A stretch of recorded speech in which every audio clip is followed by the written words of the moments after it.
Assalamualaikum warahmatullahi wabarakatuh. Halo Sobat Industri, perkenalkan, nama saya Faiz Senjaya, selaku Direktur dari PT Juko Industri, dan rekan saya. Halo teman-teman semuanya, perkenalkan nama saya Caroline Melani Putri, saya selaku Manajer Operasional PT Juko Industries. Di sini saya mengucapkan selamat datang kepada teman-teman semua di channel YouTube PT Juko Industries. Jadi, pada video kali ini kita akan menjelaskan tentang tahapan-tahapan kerja dalam melakukan plan layout. Tapi, kalian udah tahu belum sih plan layout itu apa? Plan layout sendiri merupakan suatu cara untuk menempatkan fasilitas-fasilitas yang digunakan di dalam pabrik. Plan layout terdiri dari 13 tahapan modul. Namun, kali ini kami akan membahas modul keempat sampai dengan modul ke-10, yaitu ada routing sheet, ada multi-product process chart, ada struktur organisasi, job description, analisis kebutuhan tenaga kerja, dan juga kesehatan dan keselamatan kerja. Lalu ada analisis kebutuhan luas lantai, ada activity relationship chart, activity relationship diagram, lalu yang terakhir itu ada area allocated diagram. Tapi kalian tahu nggak sih fungsi dari plan layout? Jadi, buat teman-teman yang belum tahu, plan layout sendiri itu terdiri dari 4 fungsi penting, yaitu ada product designer, process designer, production planner, dan facilities planner. Baik, pasti teman-teman semua udah penasaran tentang modul apa aja yang bakal kita jelasin, dan kita lanjut ke modul berikutnya, yaitu modul 4 yang berisi tentang routing sheet. Routing sheet adalah tabulasi langkah-langkah yang dicakup dalam memproduksi komponen tertentu dan rincian yang perlu dari hal-hal yang berkaitan. Routing sheet menyajikan urutan-urutan mesin atau peralatan, proses, dan operasi, juga memuat antara lain kapasitas mesin atau peralatan, scrap, serta jumlah kebutuhan bahan, mesin, ataupun peralatan. Tujuan dari pembuatan routing sheet ini adalah yang pertama, untuk mengetahui jumlah mesin yang dibutuhkan dalam proses operasi. Dan yang kedua, mengetahui aliran proses yang dialami oleh bahan baku untuk tiap jenis komponen dengan mengetahui jumlah mesinnya. Dan yang ketiga, sebagai patokan alur kerja suatu komponen secara lengkap, mulai dari persiapan awal produk sampai pengemasan produk. Dan yang terakhir itu adalah manfaat dari routing sheet. Yang pertama, untuk mengetahui waktu yang diperlukan untuk mengerjakan setiap kegiatan kerja atau kegiatan kerja produk. Dan yang kedua, dengan diketahui lamanya waktu pelaksanaan kegiatan, dapat ditentukan pemanfaatan fasilitas produk. Jadi ini adalah tampilan dari routing sheet PT Juko, yang dimana routing sheet ini dibuat dari operation process chart yang sudah kita buat sebelumnya. Nah, di sini nanti kita akan mencari kebutuhan mesin teoritis dan aktual. Nah, ini adalah hasil perhitungan kami yang nantinya di akhir kita akan menemukan ringkasan. Nah, di sini di ringkasan kita akan mengetahui berapa mesin yang kita butuhkan. Seperti di bench, kita membutuhkan 5 di fabrikasi, 2 di assembly, 2 dan main assembly adalah 6. Nah, jadi total mesin yang kita butuhkan adalah 52 mesin di fabrikasi, 4 mesin di sub assembly 1, 31 mesin di sub assembly 2, 13 mesin di assembly, dan total mesin yang kita butuhkan adalah 100. Lalu modul yang kelima itu ada multi-product process chart atau biasa kita sebut dengan MPPC. MPPC merupakan suatu diagram yang menggambarkan langkah-langkah proses yang akan dialami oleh bahan, baik bahan baku maupun bahan tambahan, seperti urutan-urutan proses operasi, pemeriksaan, penyimpanan, serta menggambarkannya dipisahkan menjadi 4 tabel, yaitu ada raw lumber, fabrikasi, assembling, dan juga ringkasan. Nah, tujuan dari MPPC ini yaitu menunjukkan keterkaitan antara produksi, komponen-komponen produk, dan juga sebagai pedoman dalam menjalankan proses produksi. Nah, manfaat dari MPPC ini yaitu menganalisis efisiensi lintasan dengan menilai ada tidaknya backtrack pada setiap lintasan.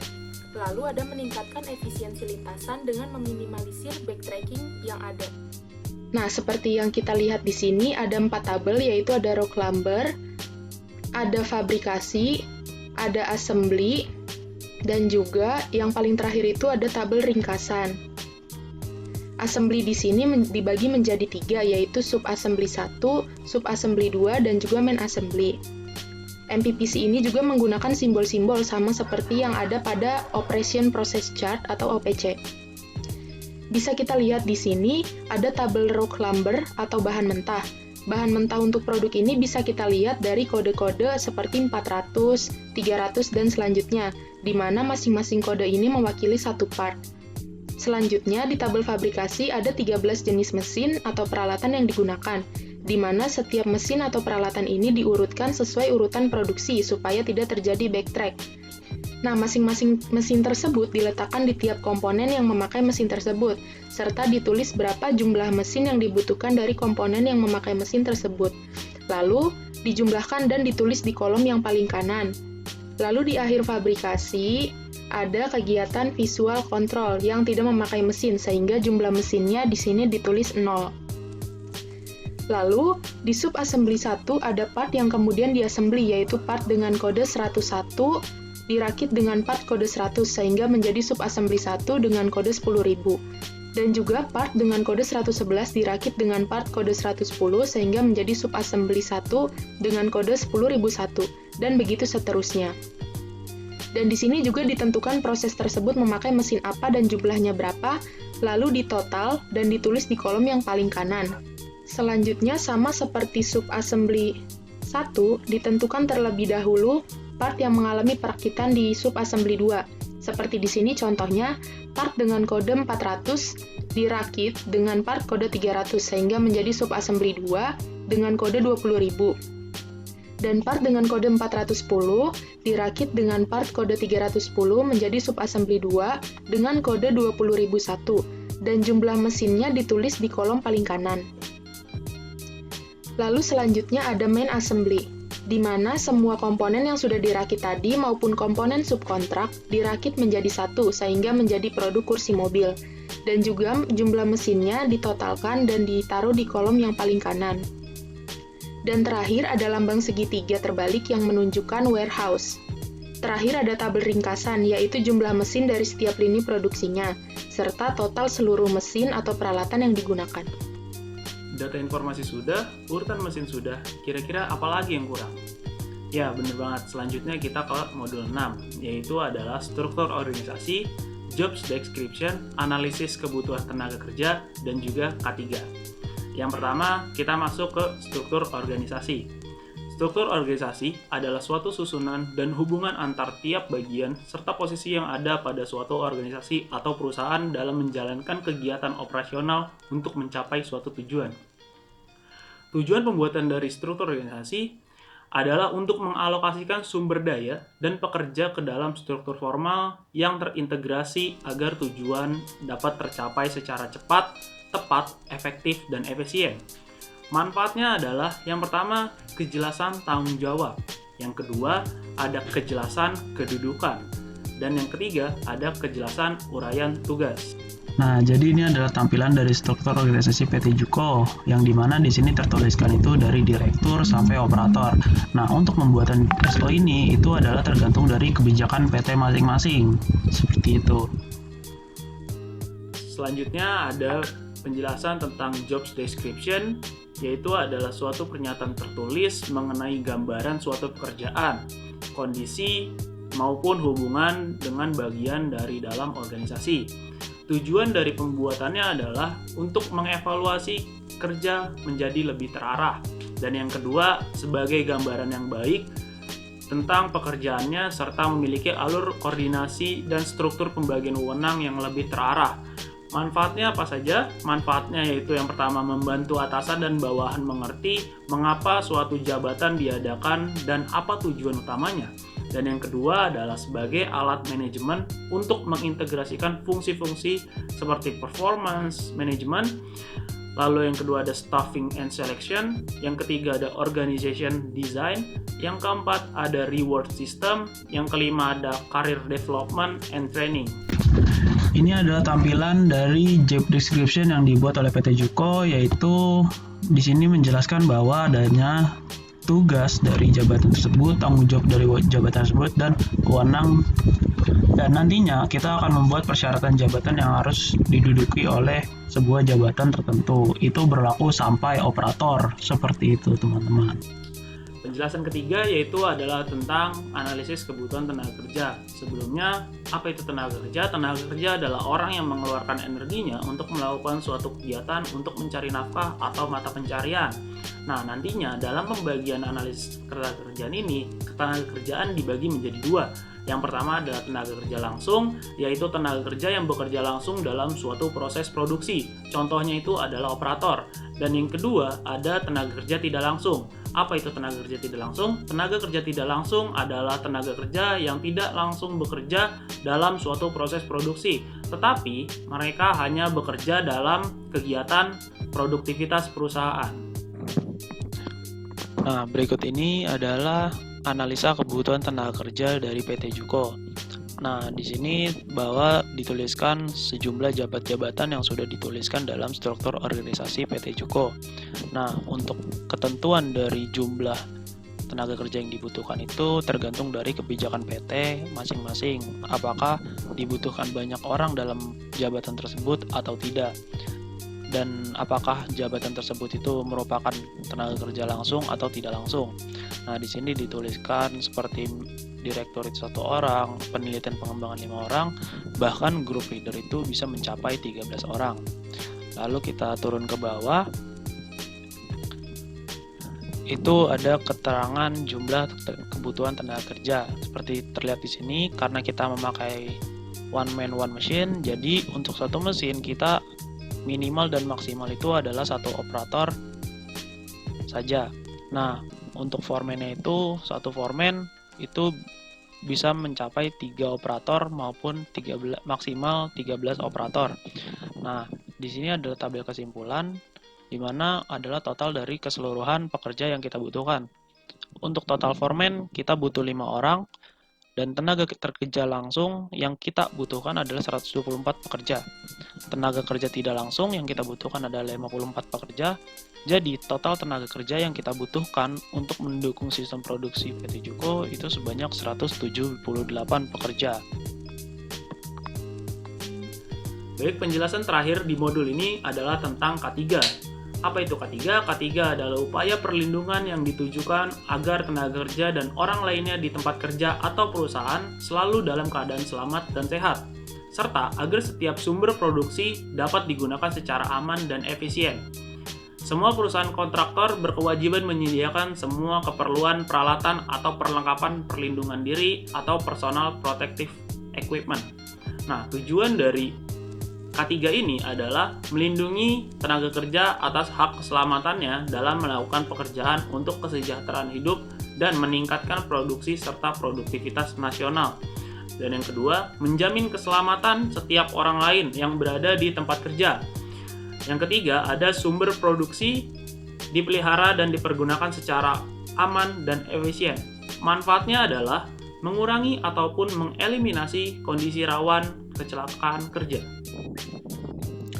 Jadi ini adalah tampilan awal dari tabel-tabel yang sudah kita buat tentang K3. Nah, di sini adalah tabel pertama, itu bahwa di sini terlihat ada beberapa APD atau alat pelindung diri yang ada di PT kami, seperti sepatu safety sampai wear pack. Nah, untuk di kiri sini kita dapat lihat bahwa mesin-mesin apa saja yang dibutuhkan gitu ya. Seperti misalkan dalam mesin stamping itu ada alat pelindung diri yang digunakan seperti sepatu safety, helm pelindung, kacamata pelindung, masker, sarung tangan kulit, earmuff, dan wear pack. Begitu juga sampai seterusnya untuk satu mesin dibutuhkan APD apa saja. Nah, untuk selanjutnya itu ada simbol-simbol dari rambu yang sudah dibuat untuk PT kami. Nah, untuk pertama, simbol rambu berwarna merah seperti ini itu melambangkan larangan yang digunakan untuk PT kami gitu. Seperti dilarang merokok, dilarang merekam atau memotret, dilarang menyalakan api, dan seterusnya.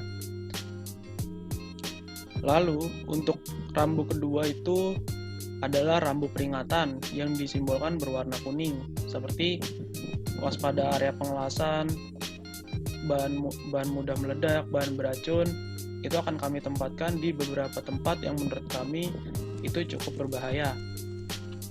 Lalu selanjutnya untuk rambu ketiga itu adalah rambu berwarna biru, yang dimana rambu tersebut wajib ditaati oleh setiap pengunjung maupun pekerja yang ada di PT kami, seperti ada gunakan pelindung wajah, gunakan masker, gunakan pelindung pendengaran, dan seterusnya. Lalu ada rambu berwarna hijau, itu untuk menunjukkan zona aman dan pertolongan pertama yang ada di PT kami. Untuk contohnya itu seperti ada di sini pintu geser, dokter, pintu darurat ke arah kiri maupun kanan, lalu ada obat cuci mata sampai ke arah jalan keluar. Selanjutnya, kita akan melanjutkan tahapan plan layout modul ke-7, yaitu menganalisis kebutuhan luas lantai industri kita.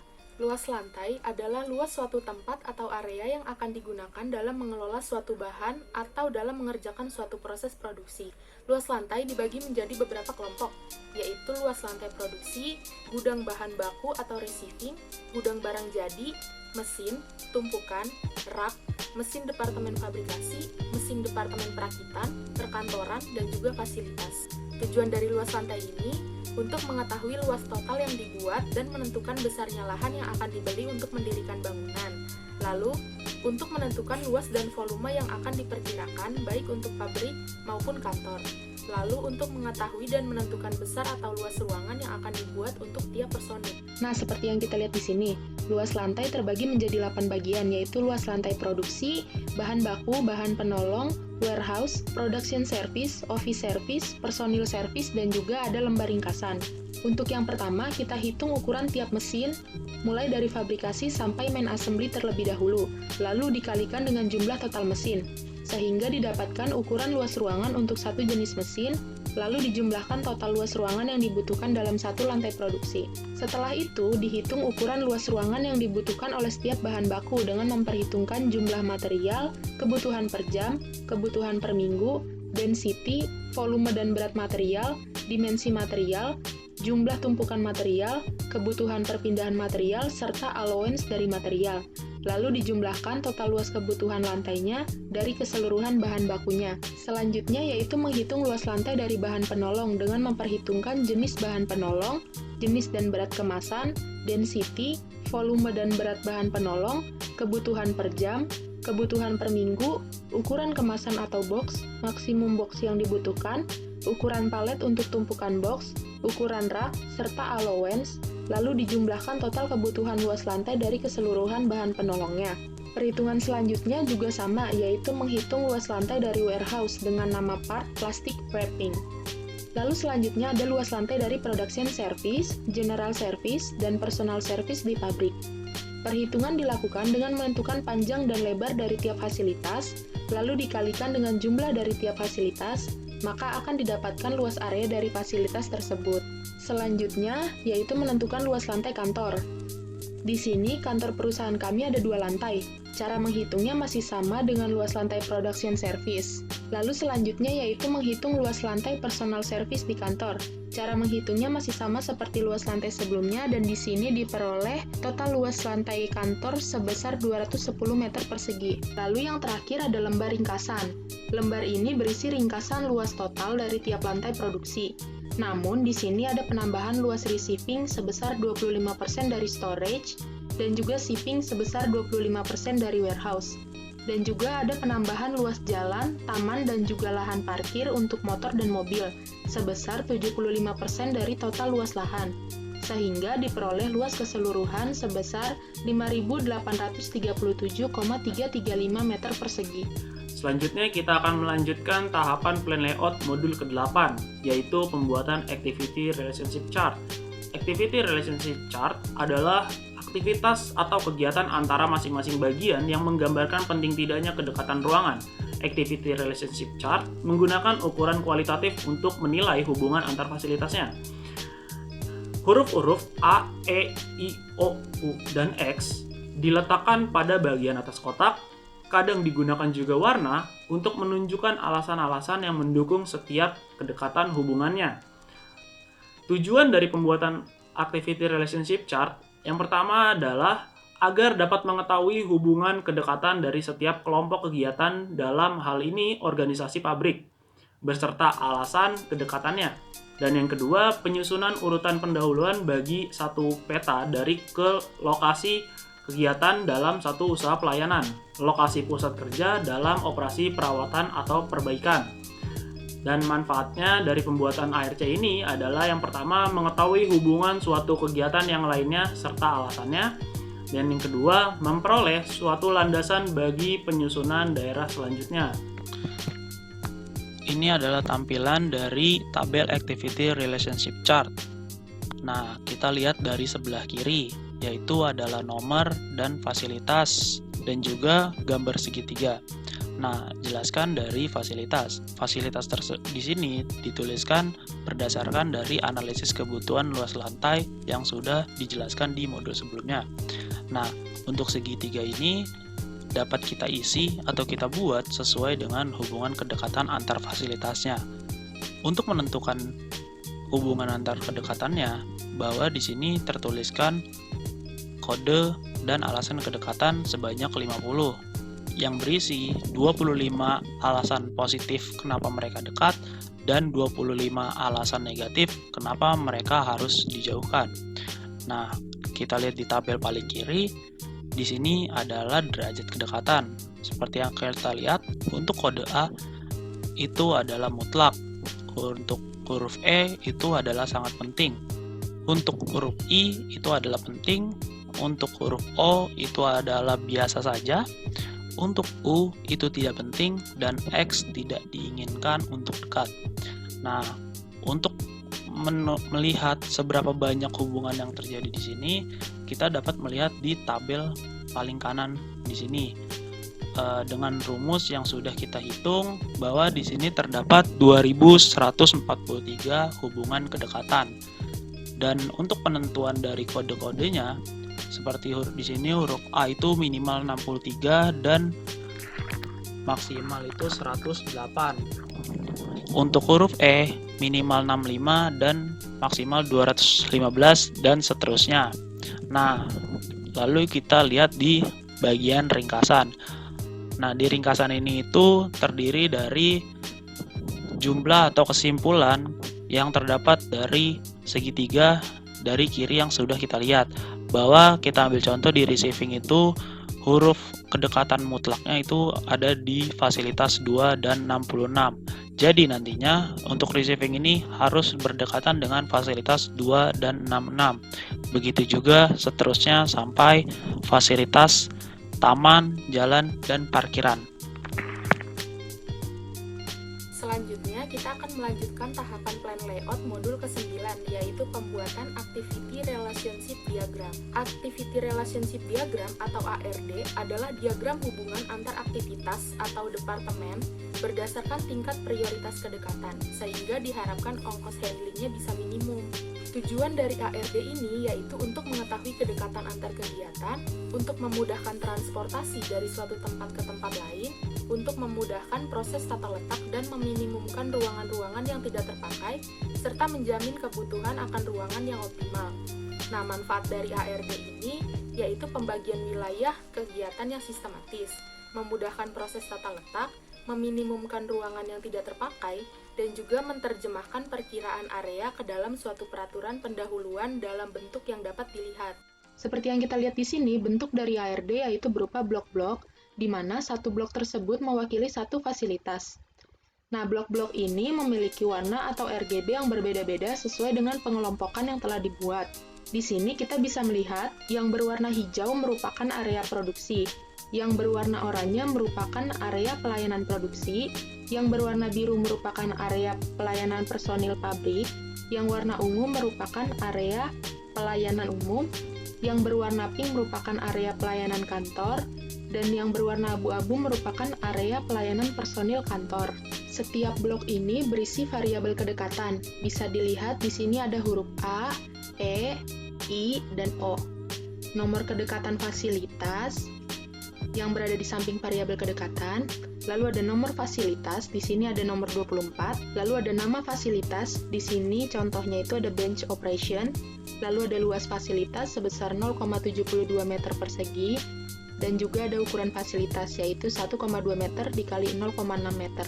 Penempatan atau peletakan blok-blok pada ARD ini diurutkan berdasarkan nomor kedekatan fasilitas yang sebelumnya sudah ditentukan pada modul ARC. Misalnya, di sini fasilitas nomor 19 memiliki derajat kedekatan A atau mutlak dengan fasilitas nomor 20. Maka fasilitas tersebut harus berada di dekatnya. Yang di sini itu ada tools di subassembling 2. Nah, untuk ARD lantai 2 bisa kita lihat di sini itu ada 7 fasilitas. Nah, karena semua data hampir lengkap dari mulai aliran produksi, mesin, organisasi, dan juga hubungan kedekatan fasilitas, sekarang saatnya kita membuat modul yang ke-10 yaitu Area Allocated Diagram. Area Allocated Diagram atau AAD adalah diagram gabungan antara Activity Relationship Diagram dengan area template. Tujuan dari AAD yaitu menerjemahkan perkiraan area ke dalam suatu inisial layout, memberikan perkiraan luas total yang mendekati kondisi sebenarnya, dan merancang ruang produksi yang efisien dalam suatu kesatuan yang terpadu.